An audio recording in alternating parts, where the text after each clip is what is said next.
就是我79年要去元朗报道的时阵，阮长官甲我讲，学校有一个齐显时吼，是爸爸的好朋友哦。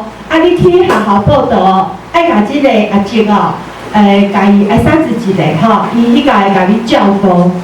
结果我去的时阵，我就问同事讲，就问迄齐显时今仔日敢有来伫倒位？迄个同事讲。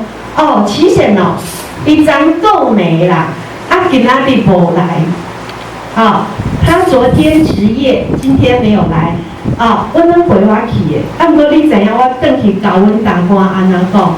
我讲爸爸，徐先生昨天过敏，今天没有来，过敏我唔知，我想讲过敏吼，我根本唔知，我就甲伊翻译讲，可能咱食着啥物伫咧过敏哦，伊是过敏。